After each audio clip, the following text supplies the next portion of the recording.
Hello and welcome. On this channel, I bring to you book summaries on the best books in the field of creativity. I also bring you ideas to help you be more creative. If this sounds like something you'd gain value from, I hope you subscribe to the channel and hit the notification bell so you'll know when I post new videos. Now onto the book summary. Darren Hardy wrote The Compound Effect in 2010. At the time, he was the publisher of Success magazine. The About the Author section states, Darren was earning a six-figure income by the age of 18, more than $1 million a year by the age of 24, and he owned a company producing $50 million a year in revenue by age 27. He has mentored thousands of entrepreneurs, advised many large corporations, and as publisher of Success magazine, Darren is in a unique position to interview leading experts on human performance and achievement.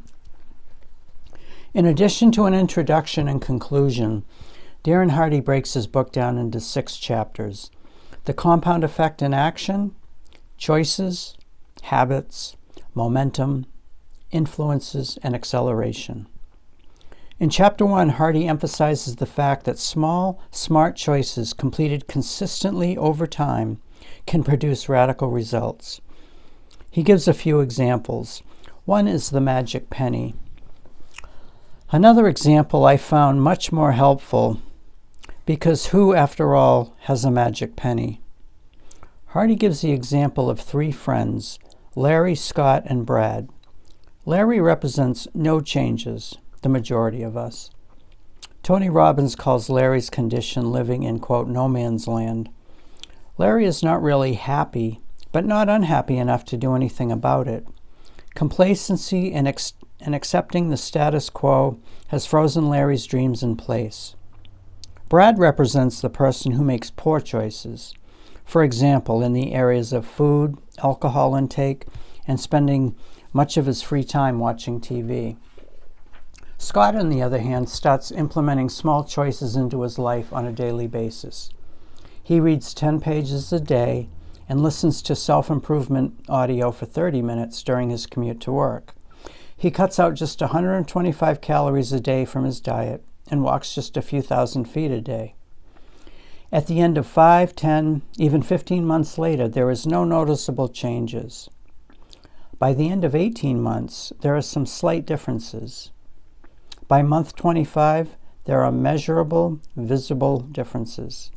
At the end of month 27, there are expansive differences, and by the end of month 31, there are startling differences between the 3 friends. Larry has remained in the same place, only now a bit more bitter.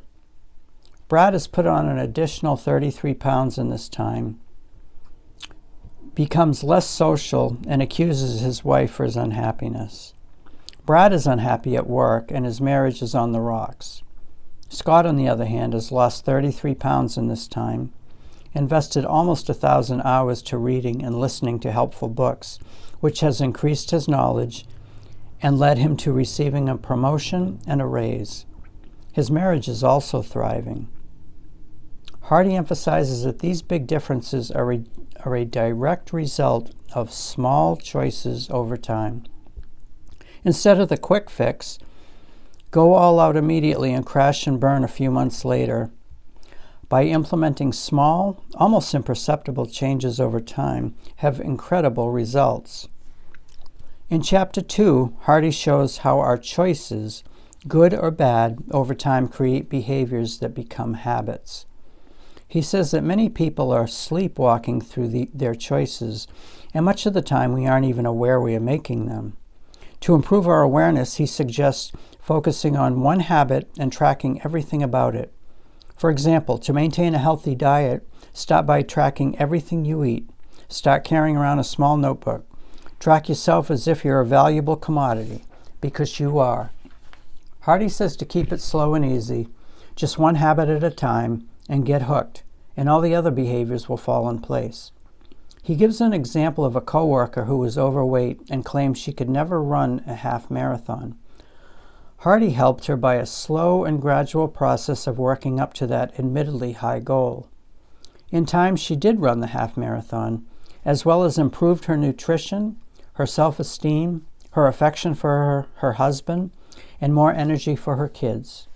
She lost 40 pounds and today runs full marathons. He illustrates the power of small adjustments as well by pointing out that a plane traveling from LA to New York City by flying just 1 degree off course will ultimately end up 150 miles off course. The same with our habits. Quote, "A single poor habit which doesn't look like much in the moment can ultimately lead you miles off course from the direction of your goals and the life you desire." The final example that I found most illustrative is something the writer Brian Tracy shares in his book Focal Point. In the context of wanting to improve one's life drastically over a 10-year period, Tracy models how to improve any area of your life by 1,000%. Not 10% or even 100%, but 1,000%. He tells us that all you have to do is improve in that area 0.1% each workday. The progress will seem slow at first. 0.5% a week, 2% a month, 26% a year. Your income would double in 2.9 years. By year 10, you can be performing and earning 1,000% what you are now. And you don't have to put in 1,000% more effort or hours, just 1/10 of 1% improvement each day. That's it. Another very powerful idea the author shares he calls why power, in other words, desire. He reminds us that our choices are only meaningful when we connect them to our desires and dreams. We've got to want something and know why we want it, and we'll end up giving up too easily. Your why must be something that is, quote, fantastically motivating, end quote, to you. Something that moves you so much that it allows you to get up and go for years. Identifying your why is critical. What motivates you is the ignition to your passion, the source of your enthusiasm, and the fuel of your persistence. The power of your why is what gets you to stick through the grueling, mundane, and laborious. All of the hows will be meaningless until your whys are powerful enough. Until you've set your desire and motivation in place, you'll abandon any new path you seek to better your life. If your desire isn't great enough, if the fortitude of your commitment isn't powerful enough, you'll end up like every other person who makes a New Year's resolution and gives up quickly and reverts to sleepwalking through their choices. Quote, "Whatever you vividly imagine, ardently desire, sincerely believe, and enthusiastically act upon must inevitably come to pass." By Paul Meyer. Chapter 3, Habits. In Chapter 3, Hardy focuses on habits and their importance for our success in life. For some of our long-standing and deep-rooted habits, Hardy says it may be more effective to take small steps to ease into unwinding them. He reminds us that, quote, "top people have very clear goals. They know who they are and they know what they want. They write it down and they make plans for its accomplishment. Unsuccessful people carry their goals around in their head like marbles rattling around in a can. And we say a goal that is not in writing is merely a fantasy. People go through life shooting blanks without written goals." Brian Tracy. When you define your goals, you give your brain something new to look for and focus on. It gives you a whole new perspective. With this new perspective, your mind proceeds to match up on the outside what you want on the inside, your goal. He gives an example of his wife needing to give up caffeine for several months. Together they started with 50-50 coffee for a week, then 100% decaf for a week, then Earl Grey decaf for another week, then decaf green tea. It took a month, but they didn't suffer caffeine withdrawal, headaches, sleepiness, or brain fog. Quote, "You will never change your life until you change something you do daily. The secret of your success is found in your daily routine. John Maxwell. We've got a much better chance of cementing a new habit into our lives after 3 weeks of diligent focus. So if we bring special attention to a new habit daily for the first 3 weeks, we have a far better chance of making it a lifelong practice. Hardy gives several tips on eliminating bad habits as well as to focus on momentum, what he calls Big Mo. Here he emphasizes building a routine into your day, preferably in the morning as well as the evening, which he calls bookending. He points out that by getting into a routine and a daily rhythm, a person builds up a groove, gets into a zone, and can become unstoppable. He suggests that we, quote, register your rhythm by keeping track of your routine on a daily basis. And he emphasizes to include things not that you expect to do for the next 30, 60, or 90 days, but what you can do for the rest of your life. If you don't get into something you can maintain, you won't do it at all. In emphasizing the power of consistency, he says to be the tortoise, and winning the race is all about pace. By repeating healthy actions long enough to establish new habits, and by building routines and rhythms into your daily disciplines, you stay consistent over a long enough period of time. Then bang, like a locomotive, Big Mo kicks in your door, a good thing, and you are virtually unstoppable. Chapter 5, Influences. Hardy reminds us that our choices, behaviors, and habits are influenced by very powerful forces, and that most of us are not aware of the subtle control these forces have on our lives.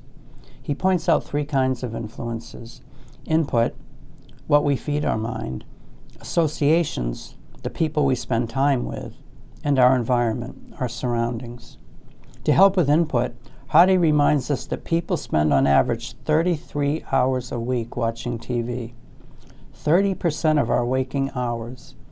He encourages us to go on a media diet and instead to enroll in, quote, Drive Time University. Since many people drive around 12,000 miles a year, he encourages us to turn our car into a mobile classroom and listen to productive and educational CDs. For associations, he says that some people we will have to disassociate from, some we will have to limit our time with, and some we will want to expand our time with. He gives several other suggestions on attracting positive people into our lives. For our environment, he includes both physical, clearing out the clutter in our lives, as well as the psychic clutter, whatever isn't working, broken, makes you cringe, including incomplete promises, commitments, and agreements that can sap your energy. For you to sustain your positive trajectory toward your goals, you'll need to understand and govern these influences so they will support you rather than derail your journey towards success. In the final chapter, chapter 6, is about multiplying your results. Hardy points out that beating expectations and doing the unexpected, or doing better than expected, even in very small ways, can become extraordinary. He gives examples of how he would, in addition to sending Christmas cards, he and his wife would send handwritten Thanksgiving cards expressing appreciation, or a CEO paying his staff, vendors, and suppliers a few days early. In his conclusion, Hardy reminds us that learning without execution is useless. To get results, you have to take immediate action on your new insights and knowledge, which I'm trying to make the theme of my channel. Anyway, I hope you enjoyed the book summary, The Compound Effect, and if so, please subscribe. Thank you.